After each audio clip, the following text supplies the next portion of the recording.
বাড়িতে দোসার ব্যাটার আনা থাকলে না আমার ব্রেকফাস্ট অথবা ডিনার এগুলো নিয়ে চিন্তাটা খুব কম হয়। এই যেমন আজকে আমি সকাল সকাল ঘুম থেকে উঠে একটুখানি বারান্দায় এসে টাইম স্পেন্ড করছিলাম। কারণ আমার খুব একটা চিন্তাই নেই যে আমাকে ব্রেকফাস্টে কি বানাতে হবে। আমি দোসার ব্যাটার আনিয়ে রেখে দিয়েছি, ওটা দিয়েই উত্তাপাম অথবা দোসা অথবা ইডলি মানে যেটা সুবিধে, যেটাতে সময় সবচেয়ে কম লাগে সেরকম একটা কিছু বানিয়ে নেব। এখন তো মাঝে মাঝেই বৃষ্টি হচ্ছে আর বৃষ্টির জল পেয়ে বাগানের গাছগুলো আবার তত্তরিয়ে বেড়ে উঠছে। বেশ কিছু টবে আবার কুমড়োর দানা থেকে গাছ বেরিয়েছিল এবং সেই গাছগুলো মাঝখানে যখন গরমটা খুব বেড়ে গেছিল তখন ছোট ছোট থাকা অবস্থাতেই পাতা হলুদ হয়ে শুকিয়ে শুকিয়ে যাচ্ছিল। আমরা ওগুলো মাটি থেকে একদম ভেতর থেকে যে শেকড়গুলো সেগুলো তুলে ফেলে দিইনি, মাটির ওপরের অংশ যেগুলো শুকিয়ে গেছিল সেগুলোকে কেটে রান্না করে খেয়ে নিয়েছিলাম। সেখান থেকেই আবার নতুন পাতা গজিয়েছে এবং পাতা গজিয়ে সেই গাছগুলো কিন্তু এখন বেশ বড় বড় হয়ে গেছে। আর আমার এই নয়নতারা ফুলের গাছটা কিন্তু একদম যখন থেকে এনেছি তখন থেকে যে ফুল দিয়ে যাচ্ছে, সেই ফুল কিন্তু দেওয়া বন্ধ হয়নি। এইটা তো গোলাপি নয়নতারা, আমি সাদা নয়নতারাটাও ভীষণ পছন্দ করি। তবে কোনো নার্সারিতেই সাদা নয়নতারাটা না আমার চোখে পড়ছে না। আমি মোটামুটি বাজারে যাওয়া আসার পথে অনেকগুলো নার্সারি পড়ে এবং প্রত্যেকটা নার্সারিতেই একটু খেয়াল রাখি যে সাদা নয়নতারা চোখে পড়ে কিনা। কোনোভাবেই সেটা আর চোখে পড়ছে না। আর এদিকে এই যে লঙ্কা গাছগুলো জানি না কি হয়েছে, প্রচুর ফুল হচ্ছে কিন্তু একটাতেও কোনো লঙ্কা হচ্ছে না।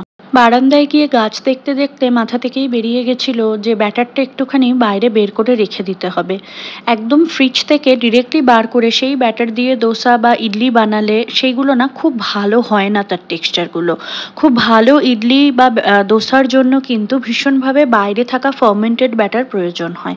তো সেই কারণে যেহেতু আমি প্যাকেজড ব্যাটার আনি, আমি কি করি ফ্রিজ থেকে বার করে ঘন্টাখানেক বাইরে রেখে দিই। তো ঘন্টাখানেক হয়ে গেছিল, তারপরে এই যে একটা ননস্টিকের প্যান নিয়ে সেই প্যানটাকে ভালো করে গ্রিস করে নিয়ে আমি একটা দোসার ব্যাটার ওখানে দিয়ে দিলাম। আর এদিকে চাটনি বানিয়ে রেখে দিয়েছিলাম, এটা নারকেল আর বাদাম দিয়ে চাটনি বানিয়েছি, তার সাথে একটু শুকনো লঙ্কা বেটে দিয়েছি তাই লাল রং হয়েছে। সেই চাটনিটা দিয়েই আমি খাবো। আমি সাম্বার ডালটা খুব বেশি পছন্দ করি না, সেই কারণে সাম্বার ডালটা করা হয় না। আর সাম্বার ডাল করতে না বিভিন্ন রকমের সবজি লাগে, সব রকমের সবজি সবসময় তো ঘরে থাকে না, তাই সাম্বার ডালটা খুব বেশি আমাদের বাড়িতে হয় না। কিন্তু আমাদের বাড়িতে ইডলি দোসা হলে এই বাদাম নারকেলের চাটনিটা কিন্তু ম্যান্ডেটারি, এটা হবেই। আর এটা বেশ ঝাল দিয়ে আমি করি, কারণ ওই ঝাল ঝাল চাটনি দিয়ে দোসাটা খেতে বা ইডলিটা খেতে ভীষণ ভালো লাগে। ইডলি বানানো বা দোসা বানানো ভীষণ সহজ, এমন কিছু ট্রিকি নয়। শুধু এই ঘোরানোটুকুই একটু যা প্র্যাকটিস করতে হয়। প্রথম দোসাটা নর্মালি খুব একটা ভালো হয় না, তবে পরেরটার থেকে কিন্তু একদমই ভালো মতন উঠে যায়, কোনো প্রবলেম হয় না। টেম্পারেচার আর গ্রিসিংটা ঠিক মতন হলেই হয়ে যায়। আজ সকাল থেকেই বাইরে ভীষণ সুন্দর হাওয়া দিচ্ছে, তাই ঘরের যে কোনো কাজ টুকটাক করে কমপ্লিট করেই আমি বারান্দায় চলে আসছি। সকলে ভালো থাকবেন, সুস্থ থাকবেন, নিরাপদে থাকবেন। আপনাদের সাথে দেখা হবে খুব তাড়াতাড়ি নতুন কোনো একটি ভিডিওতে।